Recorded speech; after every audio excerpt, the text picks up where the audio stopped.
Hello everyone, I'm your host Heather Dawson and welcome to the June episode of Healthy RC Living. Well, our very own David Wiley had an early assignment heading out to the Cucamonga Challenge. Let's see what it's all about. The 11th annual Cucamonga Challenge about to get underway, a unique event here in Rancho along the Pacific Electric Trail that combines biking and running to promote fitness in our community.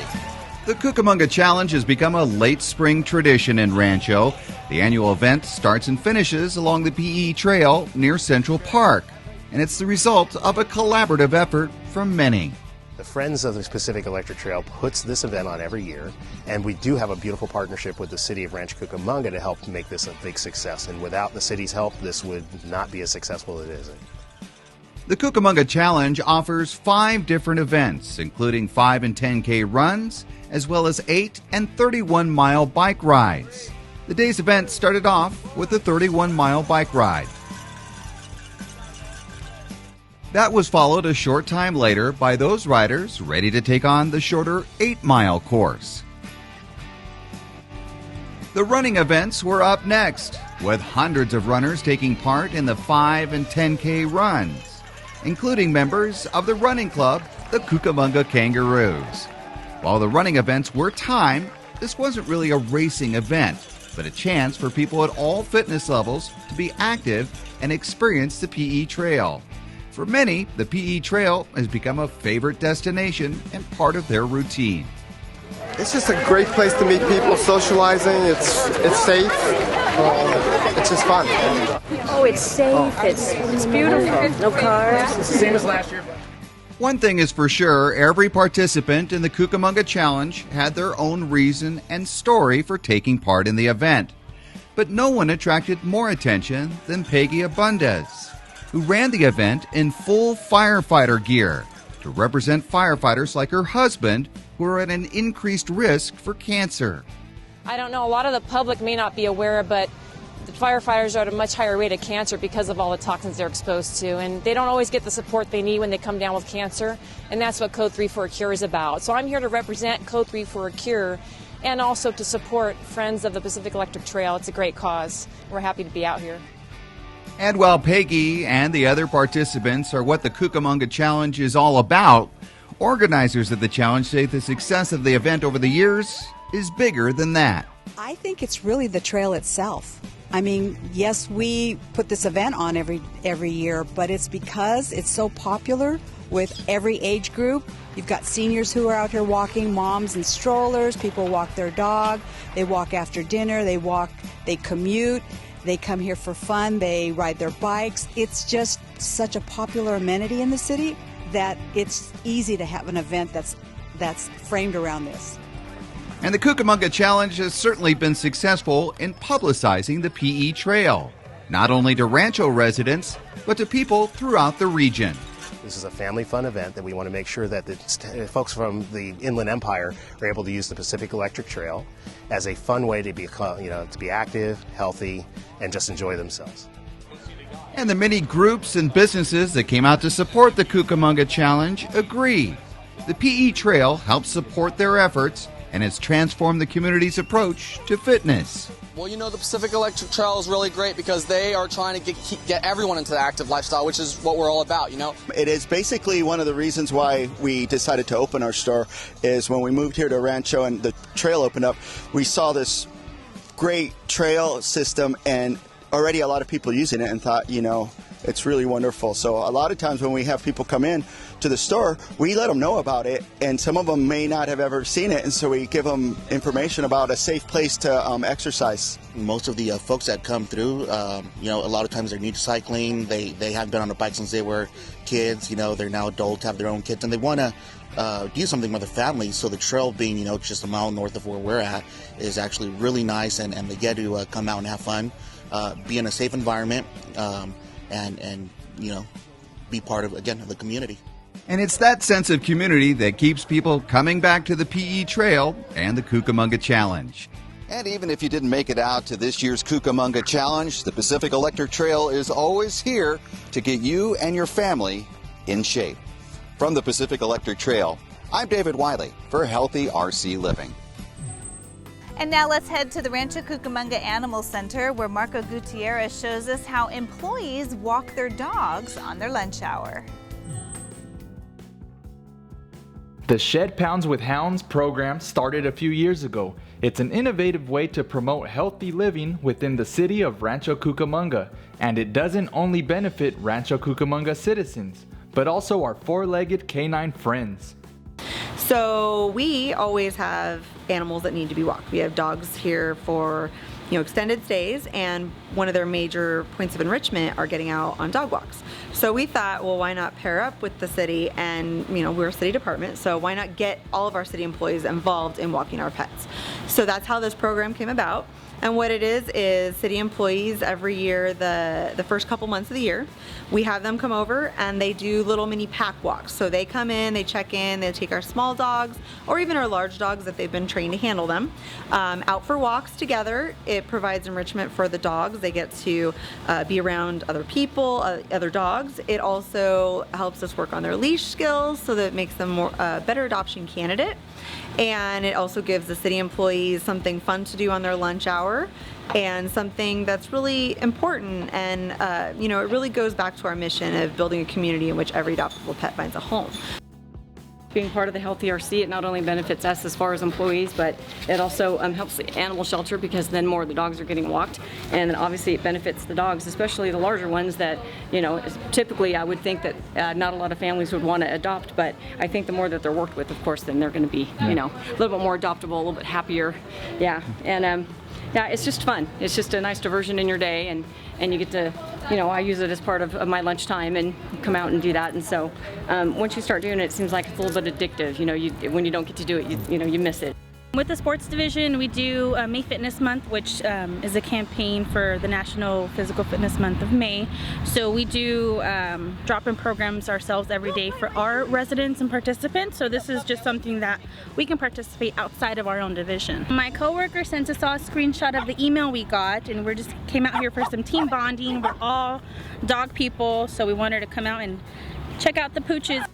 Employees sign up for the program at the beginning of the year.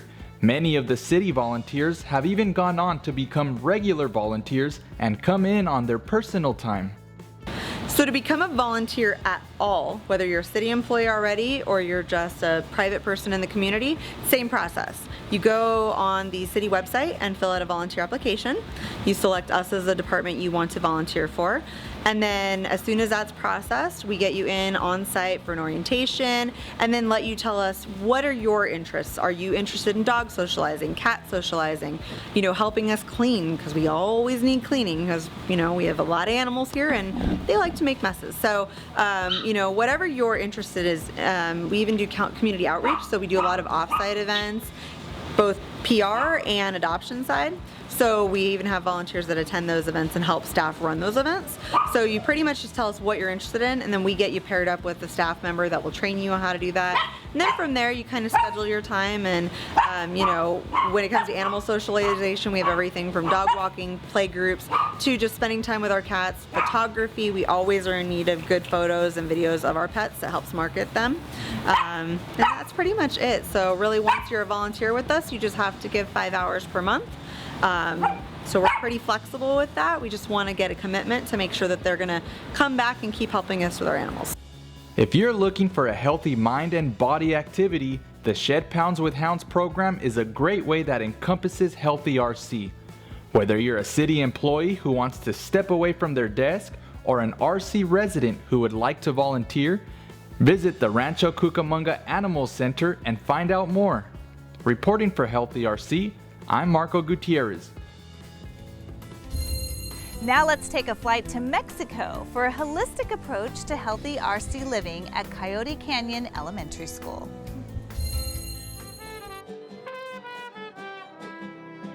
Coyote Canyon Elementary School hosted the Flight to Mexico event for the students, focusing on the benefits of physical activity, the experience of travel, using healthy creativity and their imagination, eating a balanced nutritional diet, and the beauty of different cultures. It's a wonderful tie into the holistic approach of Healthy RC, involving mental health, education, healthy eating, and active living.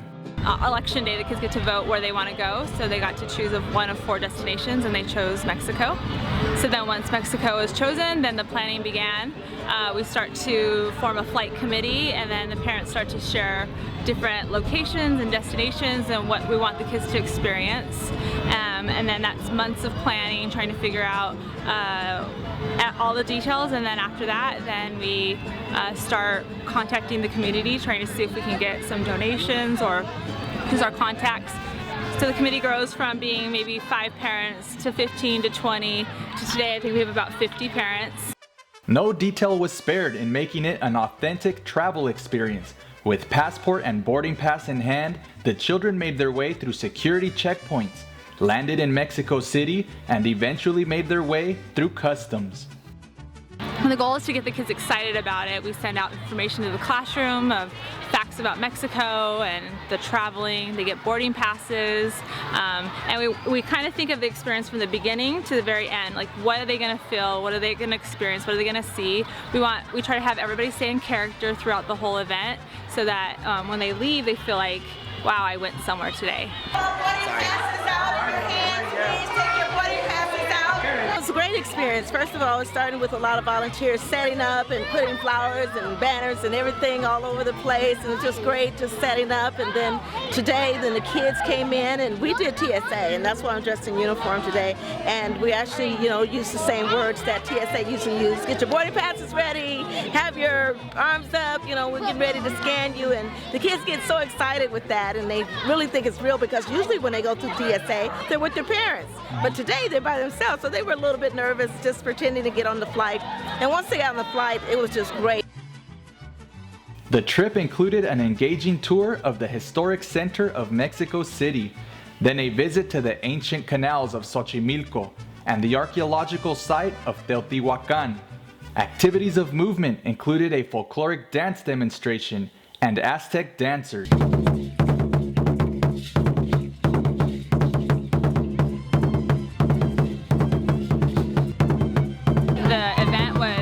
To show them the beauties of Mexico, but also that it's a very active culture. So we thought they love soccer, so let's contact Soccer Fury team. So they came out and they get to run and play soccer and then teach the kids, in this country it's the #1 sport in Mexico, and so we had that component. And then the dance, the beauty of folkloric dancing. So the kids got to watch and then they could practice it with the folkloric dancers. And then our Aztec dancers, they got to see the movements and just the music, and also our mariachis. The kids can get up and dance or just moving their bodies. So there's a lot of ways to be physically active, to incorporate creativity, imagination, and being physically active all at the same time. And it's also a way at the end of the year, it's been a lot of homework and testing and different things, so it's a way to celebrate the end of the year together. And then just kind of bring the community together. The Flight is a yearly event hosted for the children at Coyote Canyon Elementary School in Rancho Cucamonga, and for the past 4 years, it continues to grow in size. Who knows where they're off to next year with Coyote Canyon Airlines. Reporting for Healthy RC, I'm Marco Gutierrez. Healthy RC's comprehensive approach to health has not only impacted the residents, but the individuals who work at the city as part of Team RC. Team RC truly embraces a collaborative nature, and the SoCal Ragnar Challenge definitely needed a team effort to accomplish successfully. The team for the SoCal Ragnar Relay consists of 12 runners from the city manager's office and the fire district. The runners will cover roughly 200 miles. The race starts in Huntington Beach and ends in San Diego. Miguel Cervantes is a 6-time runner of the Ragnar and part of Team RC. Each time, I'll say this, it does get a little bit more competitive amongst the runners because people get a little taste of it and they already next year are thinking about how they're going to perform. And so that's nice because, as you guys know, fuel, right? You just put it in the fire and it increases the intensity. So it's nice to see people come with that kind of passion towards the race because it just enhances the experience and it just makes you want to be better because you see your partners wanting to be better. Well, it's just nice, first of all, to see a collaborative effort from fire and the city. This was the first year that we combined as a true team. We've had members in the past run with our team, but I felt like this year it was a true blend of folks from both sides of the city. And how that embodies is, I just think that it just shows the cooperation and the enthusiasm that's shared amongst all members of the city to really promote what it means to live a healthy lifestyle, how to exercise, how to eat right. So it's very encouraging to see that come from just one portion, from more than just one portion of the city. Team RC is an embodiment of health and wellness and encourages others to challenge themselves to be more active and accomplish a sense of achievement, all of which encouraged Marcos Barragan to participate. I think more than anything, it was just knowing that it's not something I normally do. I'm like, okay, well, that's something new, and that was more my motivation than anything. Like, okay, I don't want to do something I normally do. I'd rather try something new and different that would be difficult for me, knowing that I've never ran prior to my first Ragnar more than 5 miles at once, and that I could probably do like 8 or 10 if needed, based off whatever course I was supposed to run. That is what pushed me to do it. So I started running just a little over 2 years ago, and I work in the city manager's office, and actually John, our city manager, asked me, hey, you know, this race is awesome every year. It sounded a little crazy, and actually after doing it, it's probably one of the craziest things I think I've ever done. But he asked me to be a part of it, and so that's kind of what connected me. I had really been challenging myself. I needed to personally lose weight, and so that's why I started running about 2 years ago. I lost about 50 pounds, so that's kind of what created the disciplines in my life, and so I wanted to continue to challenge myself. I had done other races, 5Ks, 10Ks, and ran a few half marathons. And so when he said this is a relay race of almost 200 miles, I thought, okay, there's a challenge. So that's kind of what got me connected. And so for me, if anyone out there is really looking at a new health and wellness challenge, or even if it's just a goal in your life but you've never done it, to surround yourself with like-minded people and people who are going to encourage you along the way and help support you. Because for me, after I did my first leg, we all run 3 different legs, I was completely comfortable and I never thought I was going to get lost, and I didn't. So. This race and team showcase what it means to live healthy RC. With health and active living as a priority, team members make an effort to encourage healthy lifestyles among Rancho Cucamonga residents, making people aware they can be so much stronger than they could ever imagine. I feel good about myself, just knowing what I'm doing. You know, I'm not always eating the most tastiest foods, although your palate changes. You know, I really enjoy salads now, for example. And that's another motivation too, just knowing that there's being conscious of improvement feels good. Friends, for the most part, I can tell I'm influencing them in that sense. Just when we go out, what I order, over time I've noticed they've changed their habits, and just performance and playing sports with them and all that. I know that they're taking that more into account in their decisions. I would just encourage anyone to get connected to the resources and the programs and the things that are going to improve your health and wellness for yourself and your family. Healthy RC has amazing resources out there. If you have any questions, there's websites, there's videos, there's people that can help you improve that. Reporting for Healthy RC, I'm Marco Gutierrez. It's been a long-awaited celebration, but with a snip of the ceremonial ribbon, the Freedom Courtyard is now open in Rancho Cucamonga. The Freedom Courtyard can be best described as a place where local residents can sit and reflect about the great men and women of the military who have served and are currently serving across the globe. But more than just being another war memorial, the Courtyard's unique monuments highlight each branch of the military, along with honoring the family members who are sometimes forgotten for their equal sacrifice. Needless to say, the unveiling of this special place of reflection evoked quite an emotional response. It's truly something that chokes me up, just the emotions of all of the participants and all the Gold Star families that are here, and especially the people, just as importantly, that have lost loved ones back all the way to World War II, that have purchased bricks, made donations and contributions in memory of their loved ones. it's a day of one of the finest days in Rancho Cucamonga's history as far as I'm concerned. It's just a beautiful, glorious day. One of the key factors for the Freedom Courtyard is the fact that the undertaking was initiated by private community groups who helped raise the needed funding for its creation. Though the courtyard is on city grounds in Central Park, no taxpayer money was used during its development and construction. Diana Lee is one of the key players who helped team up with others in Rancho to help bring the dream of the Freedom Courtyard into a reality. Yes, I mean, it was literally people in the community said, we need to have a place to honor our veterans and our military and their families, for them to come and be able to congregate. And we just said, hey, these are hard economic times, but you know what? This is for the veterans and the military, and we can make this happen. And it was just spontaneous, and the support was just contagious.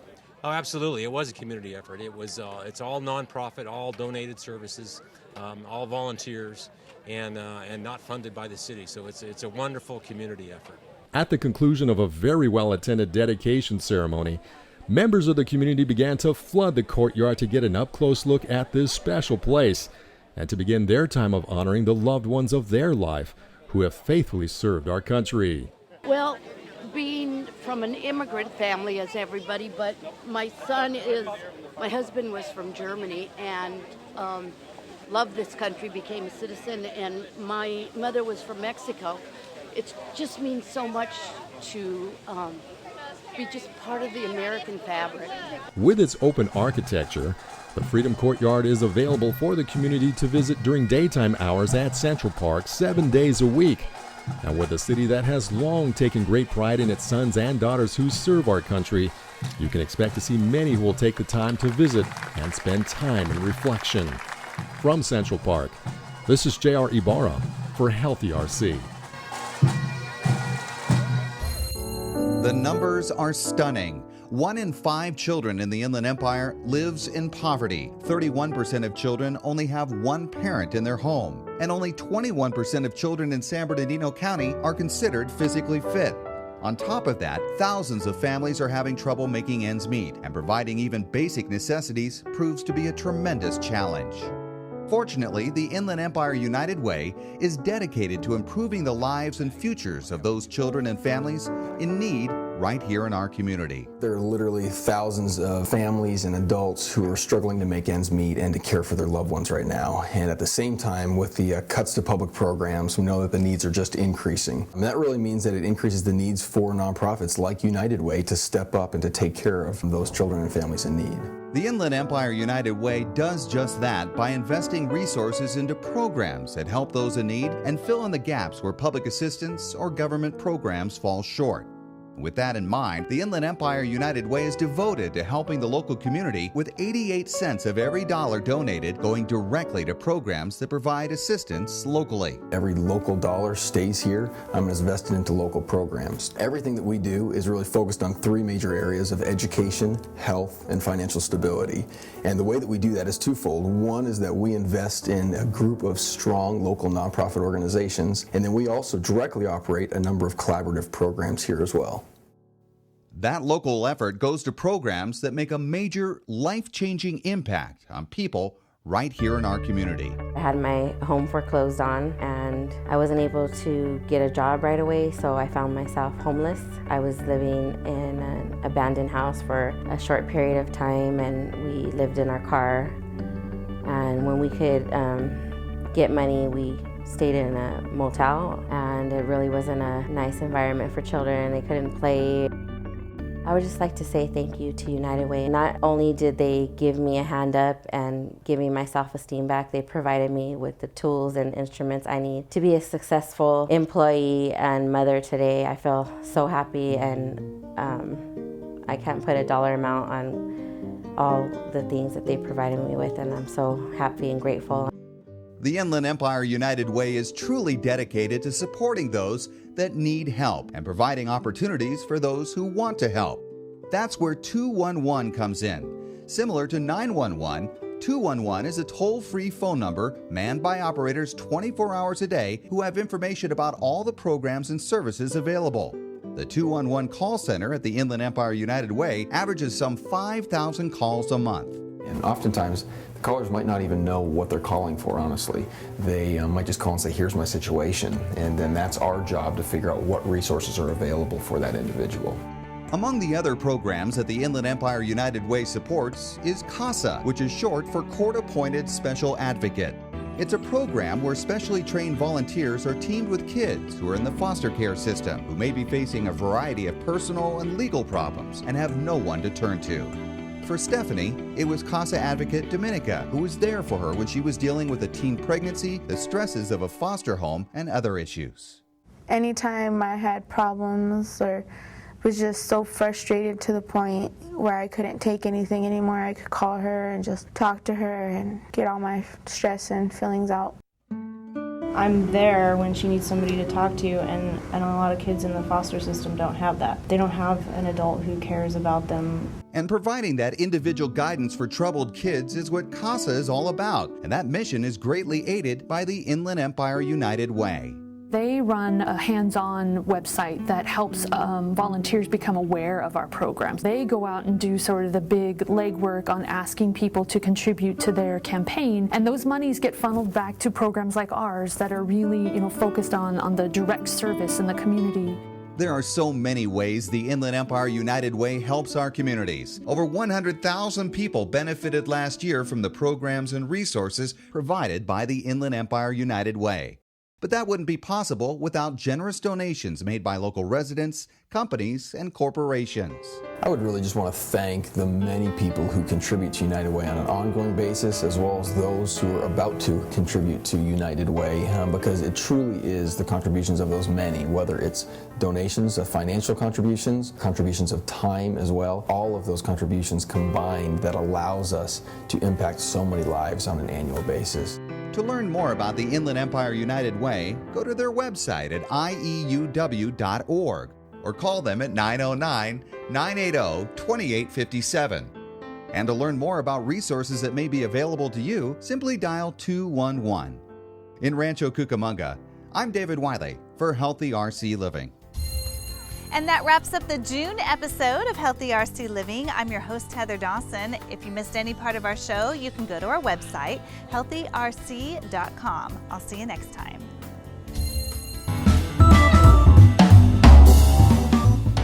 Hi, I'm Heather Dawson. Our show, Healthy RC Living, highlights just a few of the wonderful activities that enhance the mind, body, and earth.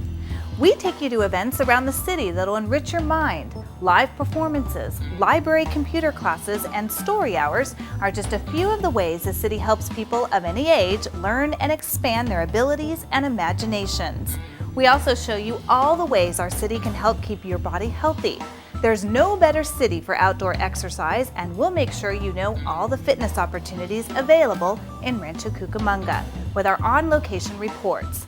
You'll also see how our city is doing its part to protect the earth now and for our future generations. Join us as we explore all of the ways Rancho Cucamonga is making it easy to enjoy healthy living.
Listen, Brahms, make you grow up smart and successful so you can be a doctor, a lawyer, a handsome, genius composer.